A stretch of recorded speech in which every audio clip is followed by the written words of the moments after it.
This is Dream Power Radio, the place where your dreams turn into reality. Here is your host, Debbie Spector-Weissman. Hello, hello. Welcome to Dream Power Radio on the amazing Women and Men of Power Network, the world's leading positive programming network, powered by Raven International. I'm your host, Debbie Spector-Weissman, the Dream Coach. This is the show where we talk about dreams, both daytime and nighttime dreams, and how you can use them to make the internal shift to a life you love. Yes, this is a show about dreams. I bet a lot of you are saying to yourselves, how can I dream it? I'm like this. I've lost my job. I can't pay the rent. I'm scared to death I'm going to get sick. I miss seeing my friends and my loved ones. Well, all of that may be true, which is why it's more important than ever to pay attention to your dreams, because that's what's going to lift you up, give you hope, and help you get over this terrible crisis we're all experiencing. So I encourage you to make an effort to remember your nighttime dreams. Write them down and look for the guidance they give you now. And if you're having trouble understanding your dreams, email me at debbie@dreampowerradio.com. I'm here to help you. You may also be struggling with your daytime dreams. In particular, how you can keep up the dream of an ideal relationship with your partner, especially now that you're forced to be with him or her 24/7. Well, to help us with this new normal, I'm happy to welcome back my guests, relationship experts, Marla and Jami Keller. For over 2 decades, their Passion Provokers coaching has helped heal relationships of all kinds. And with their unique Just Stop It and Be Cherished process, Jami and Marla are bringing a new level of success to relationships worldwide. Welcome to Dream Power Radio, Jami and Marla. Thank you, Debbie. Thank you for having us. Yes, thanks for having us. Oh, it's my pleasure. Well, you two are a couple. How are you doing now in the pandemic? Well, this is the apocalypse that I always wanted. In terms of if we're going to have one, right? We get to be at home. We're very comfortable here. Our lifestyle hasn't changed a lot. We would certainly like to go back and go out to eat again, but other than that, we work from home and work together, and this is not a lot. I mean, it is different. I mean, there's a lot of. We are, and today particularly, we're feeling the weight of the stress that everybody has, and kind of this intensity of. Just seems like ever increasing bad news, right? Just when you thought the news couldn't get any worse, here we are again today, and so dealing with that stress and talking about it, we literally took the whole day Saturday and just stayed off media. Took time to identify where our pain was, where our joy is. And, we literally spent the day laughing and crying together so that we could just process some of this energy out of our bodies.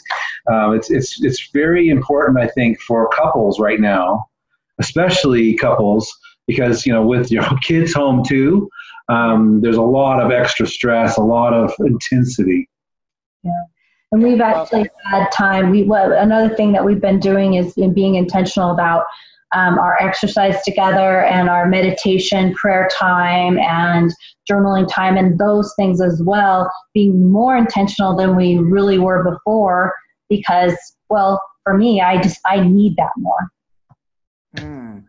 Well, you two, like me, you work together. I also work a lot with my husband. So there is, a kind of routine that we've developed doing.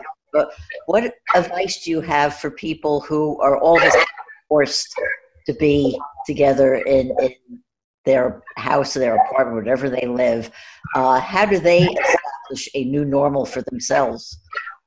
That's a really, really important question, and something that we've actually been working with several of our couple clients. And one of the biggest things we have found is, so people with children, particularly small children.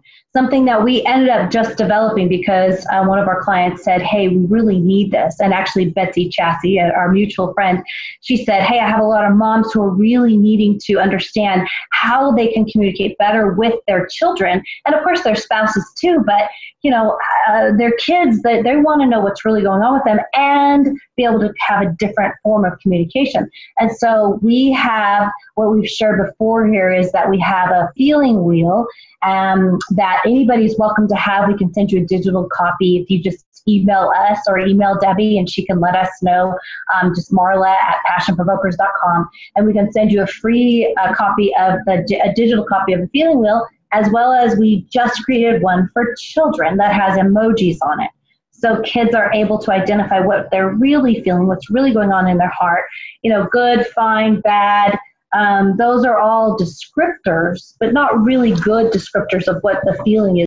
But one of the best things we can do is be communicating from our hearts, as opposed to oftentimes we tell lots of story or use lots of words instead of just saying, hey, right now I'm feeling frustrated and confused and upset. And so for coupleships, such a powerful tool. Simply get to the feeling words. And then for our relationships with our kids, being able to have those heart-to-heart, heart conversations of what's really going on in your heart. That's probably one of the number one tools that we offer to our couples and their families is the ability to communicate from their heart.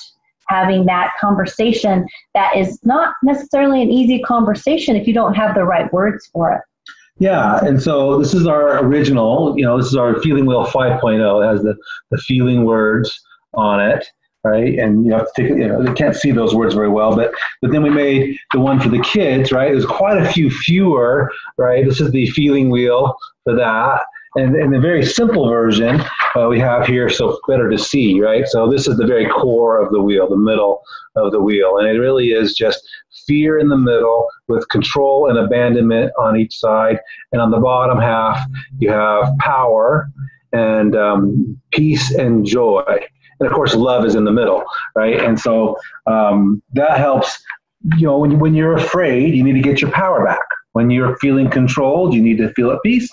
And when you're feeling abandoned, you need to feel joy. And all that allows us to feel the love that we all are worthy of feeling. And so learning how to identify, name, and express those feelings, as well as letting, especially for couples, letting your partner or your children, let those feelings be real. We get caught up sometimes in giving the subtle messages that, these feelings are not okay, right? When in reality, feelings are just feelings and they're just giving us information, what's going on with us. And by letting them be real and accepting that we have those feelings, even if they're uncomfortable, right? By letting them be real and finding ways to express them, we can shift across into that place where we choose to be. Yeah, and I'm thinking using a tool like the feeling wheel is also a good conversation starter to get those words out when you don't quite know how to say these things to your partner. Yeah, and it's so interesting because back in the 90s when we learned this stuff, if you would have asked me, Debbie, so Marla, are you good at feelings, and I'd be like, oh, for sure, I'm really good at expressing my feelings. And the truth was, I was really good at saying a lot of things, but actually expressing what I was feeling I was not very good at that.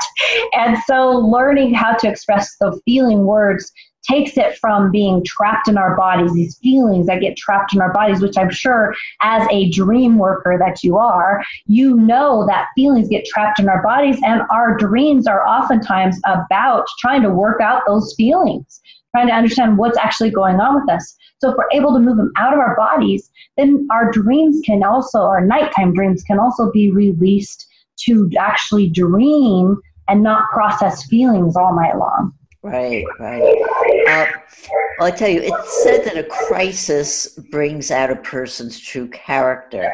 Mm-hmm. So how can a partner cope when they're seeing a side of their other partner that they've never seen before? Yeah. Yeah, that's a real. I giggle because it's so real, right?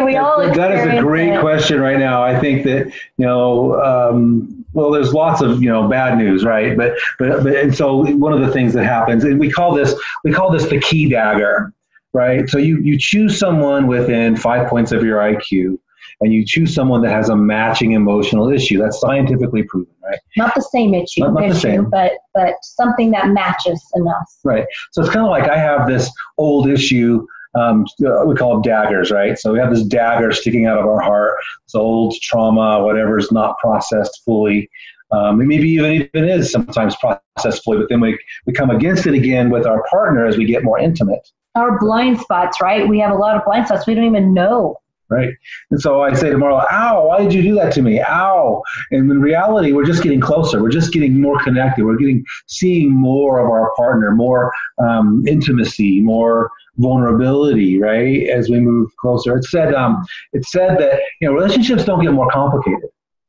They just get more dangerous because our partner and our culture today becomes more and more our exclusive mirror, right, to reflect back on ourselves. And so most of the time, the starting answer is make sure you get it straight with you first. Don't bring it to them that they're irritating you unless you can have a really good, resolution in your own heart, and then you can bring it to them in a safer way. Right. And so when you're starting to see this in your partner, something that's irritating you, learning how to let feelings be real, like we started with today. So my feelings are real. So if you're bugging me, Debbie, right? And so I see you're something you're doing, okay, you won't rinse the dishes, or who knows what that is, right? Your attitude is negative, or whatever that is. I can say right now, when this just happened, I feel hurt, disrespected, right? Whatever feelings are happening, and just leave it there, right? And in a good conversation, the partner then can pick that up and say, okay, I hear that you are feeling hurt and disrespected when X happens. And not taking responsibility for it. Right. And that's probably one of the hardest things for me.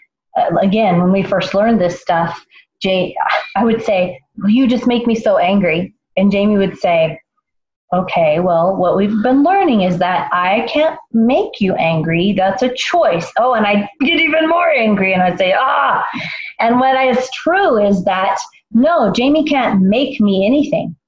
I can't make him feel anything, except for we do things that do create feelings in our partner. And understanding that is, okay, I care for Jamie.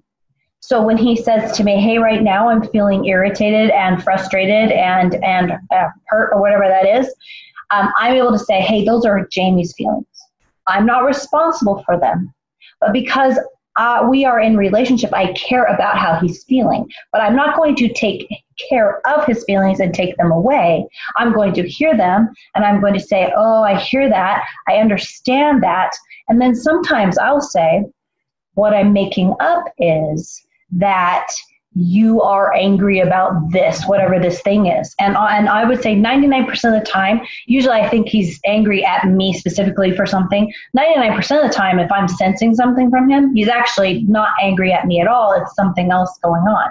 So checking with each other is also important. I'm making up, I sense this in you. I'm making up that you are angry at me. Is that accurate? And Jamie oftentimes will say, no, absolutely not. That is not accurate. And let's have a conversation about it. So it's the triggers that really create the conflict. So couples that are at home that are doing this with each other, and there's the triggers and the modes, and one of them is controlling and one of them is abandoning, and even if they're in the same space, they can abandon emotionally, right? And so that control abandonment gets very, very tricky. And once the control abandonment cycle is begun, there's a point where they both abandon, or control. And so it's learning how to not get triggered into control or abandonment and having a better conversation, which is really hard when we get triggered. So what happens, I'm thinking that in a situation where you have a couple who've pretty much been getting along, and then all of a sudden this pandemic happens, and one of them gets thrown out of work, they've lost their job. And so aside from them having to be home, there's income lost, and then so many people get their identity through their jobs, so that they have that loss. So they may not be angry with each other, but you've got a couple, maybe one's gets into depression. How do they cope with that? Right. Well, and back to the core, right? Control abandonment, what we were just talking about. But you don't have to control me or abandon me. I just have to be afraid that you will. Right? Or I might be suffering with that depression, or sadness or disappointment or from that financial stress, right? So that creates that fear, right? It's fear of not having the money, not, losing your apartment, not having enough food. Those are very real concerns these days. And so being aware that the fear of those outside things, identifying them, speaking that out, right? So most of us don't want to admit it, right? I remember, the times, I remember being laid off from work, years and years ago, and really struggling with that self-esteem, right? Not feeling worthy, not feeling like I'm contributing, really. What I wish I would have done is just surfed a lot more. It would have been a lot easier, right?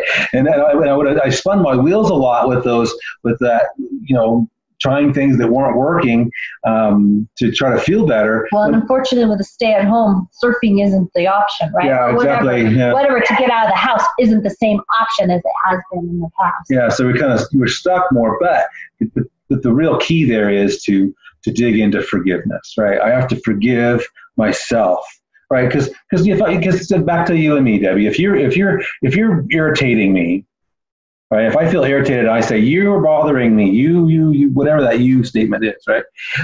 Typically, that like Marla said, I can't make her be angry.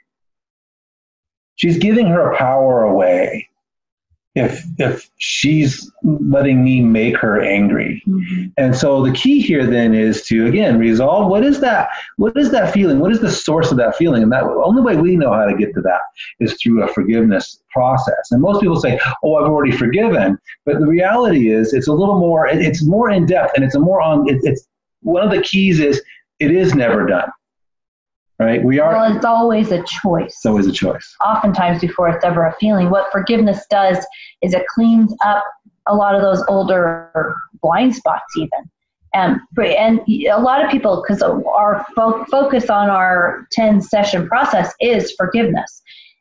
Because what that does is it allows Jami and I to see the blind spots, because we have this process, right, this letter process, and it allows us to be able to, of course, share the blind spots we see with our clients, as well as show them the way that they are able to stop having those particular same old fights. Because it's our blind spots, the trigger mode places that we get into that keep us from seeing clearly what's really going on. And a lot of our pain has to do with way before our partners.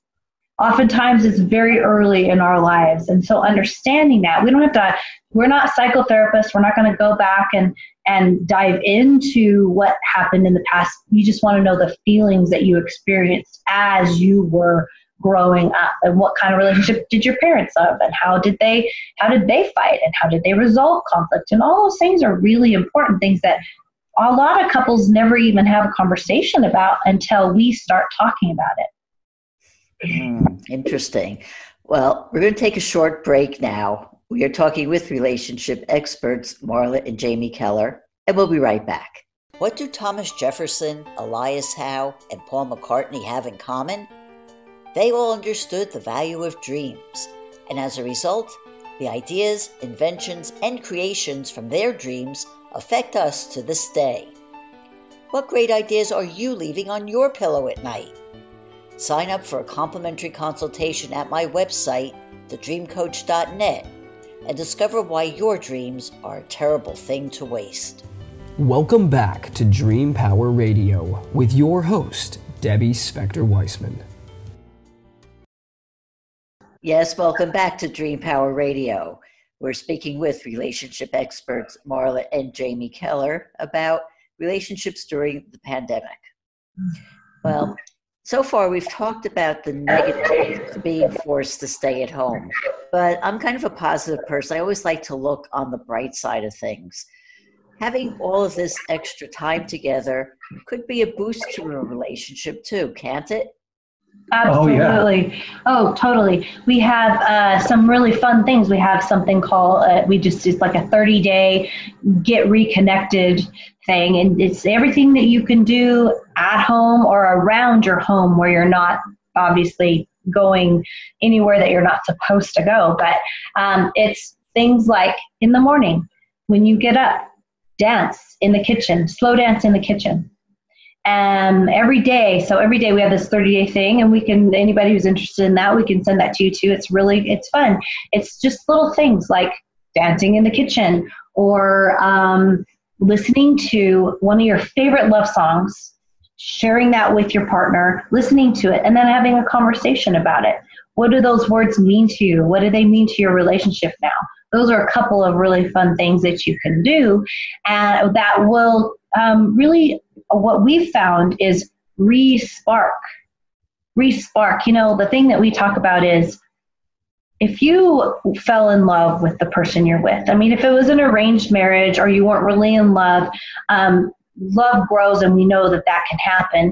Sometimes it's a little bit harder to rekindle because there wasn't that much to begin with. But for marriages or relationships where there was this huge spark and falling in love at the beginning, that can be back not just back, but better than ever. Yeah. I think that's critical to know. If you had a love experience with your partner, you can get that back. You just don't have, if you're not having it right now, you're just not using the right tools. And there are lots of tools that you can use that, you can find, but we can train you on them as well. And that's the critical piece here.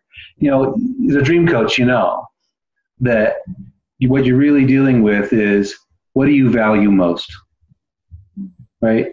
And so finding that core value is a big part of our process when we work with clients, and digging into that core value. What is it that you value most?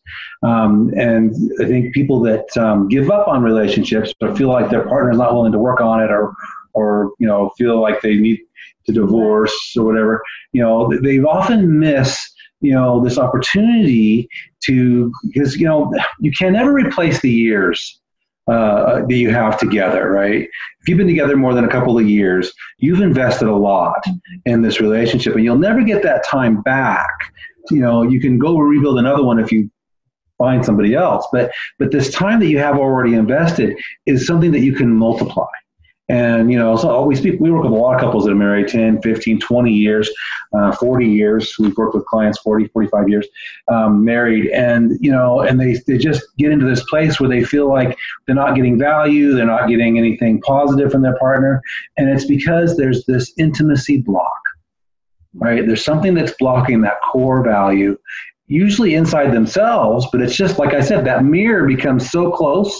That mirror of relationship gets so close and so intense that we can't help but blame our partner.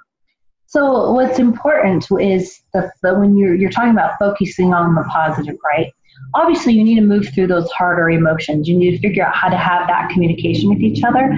But then beyond that, things like laughing together, watch funny movies, play the meme game. If you've ever played the meme game, it's either making up what the meme is saying, and it's just hilarious. Games can be a really fun thing to reconnect. Even if you are like Jami and I, empty nesters, just the two of you, there are a lot of really fun games that you can play. There's a lot of stuff that you can do that is right here in your space that's really great for reconnecting. Jami and I mean, this sounds really, silly, but Jami and I like to be silly together. Build a fort in your living room, build a fort and get all cozy and have a picnic. Or like Jami and I, we live right here next to a 4-story parking garage that on the weekends is completely empty.